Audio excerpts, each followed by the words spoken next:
Good morning students, Vidya Bharati YouTube channel में आपका स्वागत है। और आज मैं आपके लिए लेके आया हूँ बच्चों फिजिक्स की क्लासेस। तो फिजिक्स की क्लास में देखिए अपन क्या पढ़ेंगे। आज अपन ने पिछले वीडियो में पढ़ा था बेटा संधारित्रों का संयोजन, अर्थात संधारित्र को किस प्रकार से सर्किट के अंदर संयोजित किया जाता है, कनेक्ट किया जाता है, वो अपन ने पढ़ा था। और दो प्रकार से संधारित्रों का संयोजन किया जा सकता है, समांतर क्रम, श्रेणी क्रम। और मैंने साथ में एक न्यूमेरिकल भी कल के वीडियो में बताया था। आज के वीडियो में बच्चों अपन पढ़ेंगे संधारित्र में संचित ऊर्जा। संधारित्र में संचित ऊर्जा, ये वाला टॉपिक अपन क्या करेंगे बच्चों, आज पढ़ेंगे। देखिए बेटा, अपन सब जानते हैं कि आवेश का कोई निकाय होता है या तो विभव होता है उसके साथ में, और ऊर्जा भी होती है। तो संधारित्र में संचित ऊर्जा किसे कहते हैं? अपन सब जानते हैं कि बेटा संधारित्र को अपन क्या करते हैं, आवेश देते हैं। तो आवेश देने में जो कार्य किया जाता है उसी वही कार्य संधारित्र में ऊर्जा के रूप में संचित हो जाता है। तो देखिए अपन स्टार्ट करते हैं इसका। माना कि किसी समय t पर संधारित्र पर Q आवेश है, Q आवेश है। देखिए संधारित्र पर कितना आवेश है, Q आवेश है। तो संधारित्र का विभव कितना होगा, तो विभव Q आवेश है। यदि संधारित्र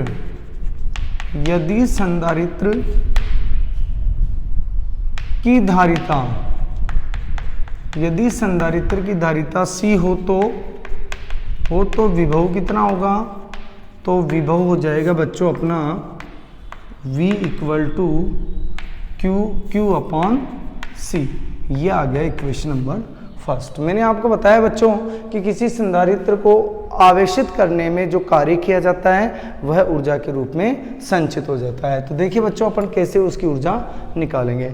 ये तो मान लीजिए किसी समय t पर उस पर Q आवेश है और उसे मैं अतिरिक्त आवेश देना चाहता हूँ, तो अतिरिक्त आवेश देने में जो कार्य किया जाता है वह उसमें ऊर्जा के रूप में संचित हो जाता है। तो देखिए बच्चों,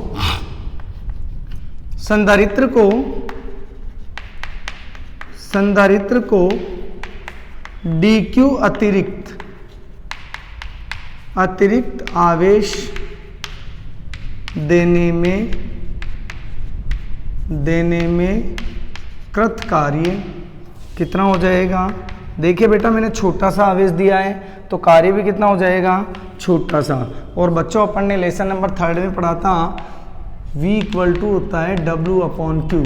तो W बराबर हो जाएगा V इंटू Q। ओके, तो यहाँ पे कितना हो जाएगा, विभव V है, आवेश दिया है dq, that is equation number 2। ये देखिए dq आवेश देने में, संधारित्र को dq आवेश देने में किया गया कार्य है।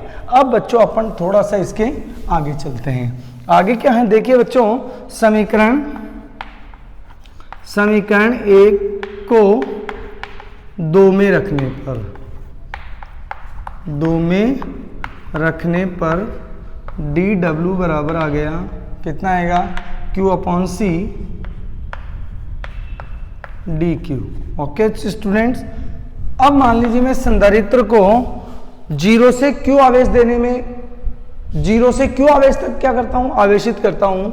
तो देखिए 0 से q आवेश देने में किया गया कार्य कितना हो जाएगा, dw इजिकल्स टू, इसका भी समाकलन कर दीजिए और इधर का भी क्या कर देंगे अपन, समाकलन कर देंगे 0 से q, और यहाँ पे आ जाएगा q up into dq, q upon c। इसका समाकलन हो जाएगा w। और बच्चों इसमें से c को क्या कर लेंगे, बाहर निकाल लेंगे। ये जो नीचे c था उसको मैंने क्या कर लिया बच्चों, बाहर निकाल लिया, अंदर बच गया 0 से q एंड q dq। देखो बच्चों सूत्र मैंने एक बताया था आपको यहाँ पे कि इसका जब समाकलन होता है x dx का तो होता है x²/2। तो मैंने ये फॉर्मूला यहाँ पे काम में लेंगे। यहाँ पर आवेश दे रखा है q और यहाँ पे dq है, यहाँ x dx था तो इसका हो जाएगा q²/2। तो यहाँ पे आ जाएगा q² अपॉन 2 और 0 से Q तक। लिमिट अगर पुट करते हैं तो अपने पास में आ जाएगा बच्चों यहाँ पर कैपिटल Q और यहाँ पे 0²/2। इसको अपन आगे सोल्व करेंगे तो अपने पास में बेटा ये हट जाएगा और W बराबर आ जाएगा कितना, W बराबर आ जाएगा 1/c इंटू Q²/T और 2, और जिसको अपन क्या लिख सकते हैं बच्चों, Q²/2c, और यह किया गया कार्य ऊर्जा के रूप में संचित हो जाता है। आप इसका स्क्रीनशॉट ले लीजिए। फिर अपन नेक्स्ट टॉपिक पर चलते हैं। देखो बच्चों, इसको कैसे सोल्व करेंगे अपन। अपने पास में संधारित्र की जो ऊर्जा थी वो आ गया अपने पास में किया गया कार्य W बराबर Q²/2c। यह किया गया कार्य ऊर्जा के रूप में संचित हो जाता है, ऊर्जा के रूप में संचित हो जाता है। तो मैं यहाँ पे लिख सकता हूँ, अर्थात U बराबर हो जाएगा अपने पास में Q²/2c। ये अपने पास में ऊर्जा की एक इक्वेशन आ गई है। ये संधारित्र में संचित ऊर्जा की एक इक्वेशन आ गई। देखिए बच्चों, स्पेशल पॉइंट में यहाँ पे बता देता हूँ।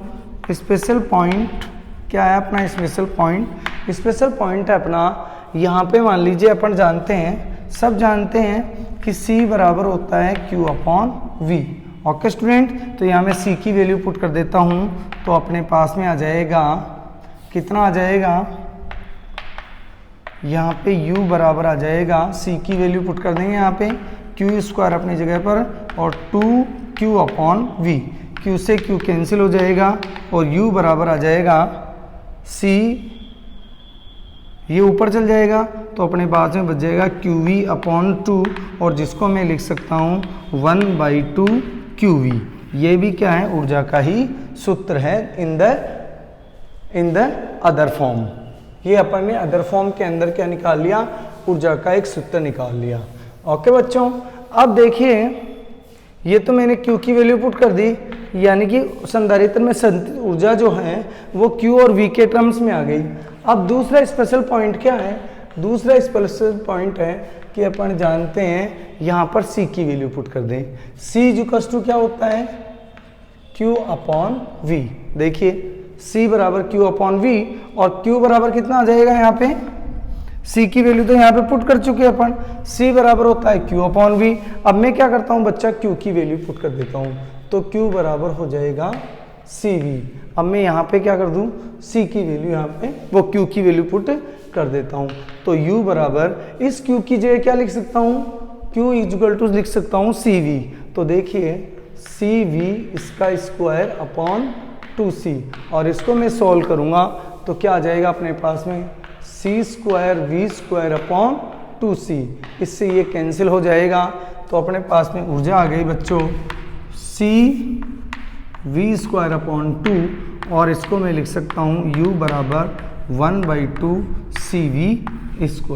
इस प्रकार से अपन संधारित्र में संचित ऊर्जा का सूत्र ज्ञात कर सकते हैं। ओके बच्चों, इसका स्क्रीनशॉट ले लीजिए, फिर अपन नेक्स्ट टॉपिक पर चलते हैं। नेक्स्ट टॉपिक अपना क्या होगा, देखिए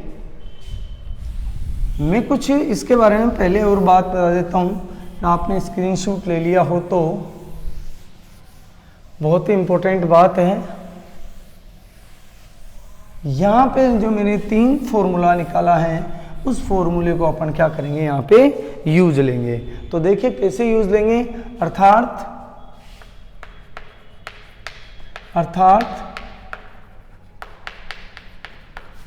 संधारित्र में संचित ऊर्जा कितनी होगी, संचित ऊर्जा कितनी हो गई बच्चा, पहले तो U बराबर Q²/2c, नंबर 2 पे आ गया 1/2 QV, और नंबर 3 पे आ गया 1/2 CV², 1/2 CV²।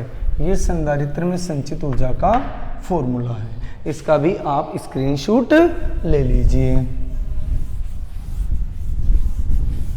इसका स्क्रीनशॉट ले लिया तो देखिए बेटा, संधारित्र की ऊर्जा अपन क्या कर सकते हैं, 3 प्रकार से ज्ञात कर सकते हैं। अगर आवेश दे रखा है, संधारित्र की धारिता दे रखी है, तो ये वाला फॉर्मूला अप्लाई करेंगे।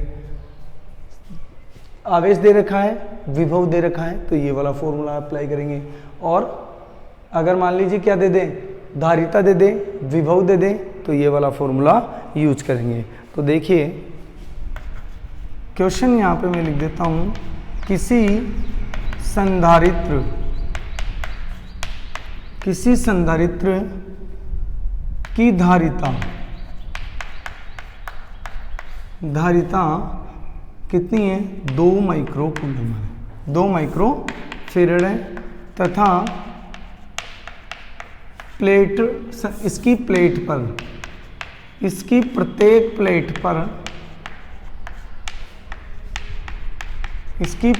प्लेट पर 2 माइक्रो कूलम आवेश है। तो संधारित्र की धारिता ज्ञात करो। इस प्रकार से संधारित्र धारिता कैसे आएगी, देखिए सॉल्यूशन है इसका। C बराबर कितना है, 2 माइक्रोफेरेड, अर्थात 2 × 10⁻⁻6 फेरेड, और आवेश कितना है, 2 माइक्रो कूलम, यानी कि 2 × 10⁻6 कूलम। और संधारित्र की ऊर्जा क्या होती है, C और Q वाला फॉर्म में। C और Q वाला फॉर्म कौन सा है, ये वाला फॉर्म हो गया। तो U बराबर होता है Q²/2C। Q² कितना होगा, 2 × 10⁻6 का स्क्वायर/2 × C कितना है बच्चा, C है 2 × 10⁻6। इससे ये पावर कैंसिल हो जाएगी और अपने पास में U बराबर कितना आ जाएगा, U = आ जाएगा अपने पास में 2 × 10⁻6, और नीचे कितना बच गया बच्चों, 2 बच के, इससे कट गया, U = 10⁻6 जूल इसकी ऊर्जा आ जाएगी। ओके बच्चों, इस प्रकार से अपन क्या ज्ञात कर सकते हैं, संधारित्र में संचित ऊर्जा ज्ञात कर सकते हैं। अब चलते हैं अपन नेक्स्ट क्वेश्चन पर।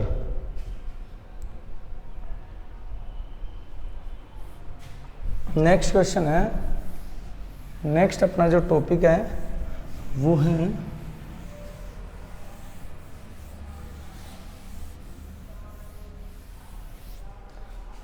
समांतर प्लेट संधारित्र के लिए ऊर्जा घनत्व है। समांतर प्लेट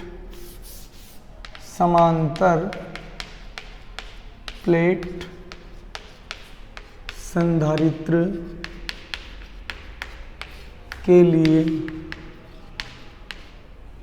समांतर प्लेट संधारित्र के लिए ऊर्जा घनत्व है, ये अपन ज्ञात करेंगे। तो देखो बच्चों, ऊर्जा घनत्व है, अपन ने, मैंने बताया ऊर्जा घनत्व क्या होता है। तो ऊर्जा घनत्व का मतलब होता है एकांक आयतन में ऊर्जा। एकांक आयतन में जो ऊर्जा होती है उसको अपन क्या बोलते हैं, ऊर्जा घनत्व। तो देखो बच्चों कैसे इसको करेंगे। वी नो दैट समांतर प्लेट संधारित्र, समांतर प्लेट संधारित्र की प्लेटों के मध्य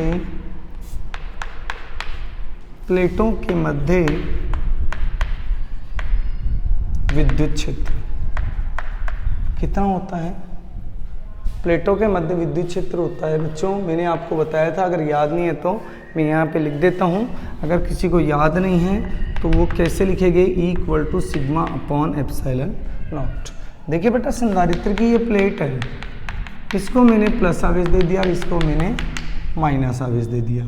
तो देखिए इस प्लेट के कारण यहाँ पर विद्युत क्षेत्र होगा E1 बराबर कितना हो जाएगा, σ/2ε0। डायरेक्शन होगी ये प्लस से माइनस की ओर। और बच्चों देखिए इस प्लेट के कारण विद्युत क्षेत्र कितना होगा, इसके कारण भी 2ε0 होगा। E2 बराबर क्यों होगा, क्योंकि वो एक प्लेट के कारण विद्युत क्षेत्र sigma upon two epsilon not होता है और उसकी भी डायरेक्शन इधर ही है। E1 की और E2 की डायरेक्शन, दोनों डायरेक्शन किधर है, उधर है। तो कुल ऊर्जा कितनी होगी मध्य भाग में, प्लेटों के मध्य, तो हो जाएगा E1 प्लस E2, और E1 प्लस E2 करेंगे, E1 कितना, sigma upon two epsilon not, sigma upon two epsilon not. देखिए बच्चों, इसका एलसीएम आ गया 2 एप्सिलॉन नॉट, ऊपर बच गया सिग्मा और सिग्मा, इसको सोल्व करेंगे 2 सिग्मा अपॉन 2 एप्सिलॉन नॉट, इससे कट गया सिग्मा अपॉन एप्सिलॉन नॉट। तो ये प्लेटों के मध्य विद्युत क्षेत्र आ गया है। देखो बच्चों, दूसरी बात करते हैं, सिग्मा बराबर होता है Q upon A। Q upon A क्या होता है Q अपॉन A क्या हो जाता है, सिग्मा की वैल्यू हो जाती है, तो यहाँ पर हो जाएगा Q upon A upon epsilon nought, और E बराबर आ जाएगा Q upon A epsilon not. ये आ गई ऊर्जा, समीकरण नंबर 1। ये तो प्लेटों के मध्य की ऊर्जा है। देखो बच्चों, अपन जानते हैं संधारित्र की धारिता क्या होती है, समांतर प्लेट संधारित्र की धारिता क्या होती है। यहाँ से अपन पहले एक काम करते हैं, यहाँ से अपन क्या करेंगे बच्चों, यहाँ से Q की वैल्यू फाइंड कर लेते हैं। और Q की वैल्यू कैसे फाइंड करेंगे, देखो Q बराबर हो जाएगा अपना E A एप्सिलॉन नॉट, और इसको देंगे समीकरण नंबर 2। ये अपन ने Q की वैल्यू फाइंड कर दी। ओके, अब चलते हैं बच्चों अपने नेक्स्ट बात पे। नेक्स्ट बात क्या है बच्चों, अपने को निकालना है ऊर्जा घनत्व, विद्युत क्षेत्र यानी कि समांतर प्लेट संधारित्र के लिए ऊर्जा घनत्व, इसका निकालना अपने को। तो यहाँ से अपन ने आवेश फाइंड कर लिया है। अब देखिए, समांतर प्लेट संधारित्र जो होता है, समांतर प्लेट संधारित्र की धारिता क्या होती है, संधारित्र की धारिता, और धारिता कितनी है, C बराबर होता है epsilon not upon D। Okay बच्चों, एप्सिलॉन नॉट अपॉन D होता है, इसको दे देंगे समीकरण नंबर 3। अब देखिए बच्चों, अपन बात करते हैं किसकी, कि समांतर प्लेट संधारित्र की प्लेटों के मध्य ऊर्जा कितनी होती है, संधारित्र में संचित ऊर्जा, में संचित ऊर्जा। देखो बच्चों, यहाँ से मैंने चार्ज निकाल लिया Q, यहाँ से मैंने C निकाल लिया, तो मैं फॉर्मूला लगाऊंगा ये वाला, U equals to Q square upon 2C, equation number 4। देखिए, समीकरण नंबर 2 को और समीकरण नंबर 3 को कहाँ पे रख दो, 4 में रख दो। समीकरण 2 व 3 को 4 में रखने पर क्या आ जाएगी बच्चों, ऊर्जा घनत्व निकालना अपने को। ओके, तो देखिए U बराबर कितना आ जाएगा, पहले Q की वैल्यू पुट कर देते हैं, यहाँ पे कितना आया, E A एप्सिलॉन नॉट, इसका square upon 2 into A epsilon not upon D। Okay बच्चों, ये अपने पास में आ गया है। अब क्या कर लेते हैं, अगर आप लोग इधर स्क्रीनशॉट ले तो मैं इधर का मिटा देता हूँ। इधर क्या कर देते हैं बच्चों, अपन मिटा देते हैं। यहाँ से स्क्रीनशॉट ले लिया हो तो मैं इसको मिटा देता हूँ, ये अपने कोई काम की बात नहीं है। अब चलते हैं बच्चों कहाँ पे, अपन इस जगह पर चलते हैं। थोड़ा सा इसको अपन क्या करते हैं, सॉल्व करते हैं। सॉल्व करते हैं तो U बराबर आता है E square A square, square solve कर लेते हैं यहाँ से, E स्क्वायर A स्क्वायर, और नीचे इधर क्या है, epsilon not square upon 2 into A epsilon nought, और D कहाँ चला जाएगा बच्चों, D चला जाएगा ऊपर, तो मैंने इसको लिख दिया यहाँ पे। देखिए बच्चों, इससे ये कैंसिल, इससे ये कैंसिल, और U बराबर बच गया अपने पास में E square epsilon not A into D, और नीचे कितना बच गया, 2। और मैं इसको ये भी लिख सकता हूँ, U equals to 1/2 E square epsilon nought. और देखो बच्चों, इसको क्या लिख सकते हैं अपन, A इंटू डी को क्या लिख सकते हैं, A क्या है, प्लेटों का क्षेत्रफल, यानी कि जो संधारित्र है उसकी प्लेटों का क्षेत्रफल कितना है, A है, और दोनों के बीच की दूरी कितनी है, D है।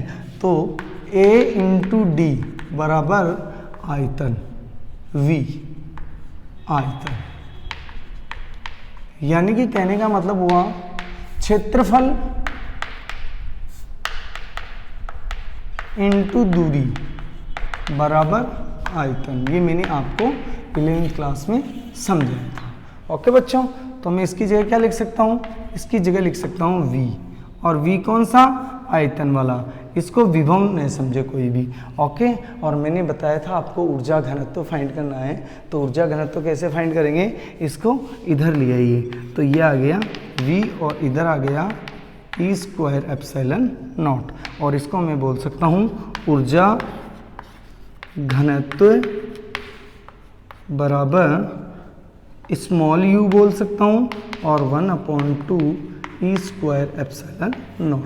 ये ऐसा का ऐसा एक बार बोर्ड में आया हुआ है, ऐसा का ऐसा एक बार नीट में भी आया हुआ है। जब किसकी एग्ज़ाम लगती थी, PMT की एग्ज़ाम लगती थी, उस टाइम पे आया हुआ है। आज के वीडियो में इतना ही काफ़ी है। अगर हमारा वीडियो आप लोगों को अच्छा लगा है तो इसे लाइक कीजिए, शेयर कीजिए और चैनल को सब्सक्राइब कीजिए। और बच्चों देखिए, मैंने आपको पहले ही बताया था कि आप लोग क्या करते हैं ऑनलाइन, अगर आप स्टडी कर रहे हैं तो सारे दिन ये नहीं कि आप उसके मोबाइल के ही चिपके रहें। आप अपना एक फ़िक्स टाइम बना लीजिए कि मुझे 3 घंटे क्या करना है, 1 घंटे फिजिक्स पढ़ना है, 1 घंटे केमिस्ट्री पढ़ना है और 1 घंटे मैथ्स या बायो पढ़ना है।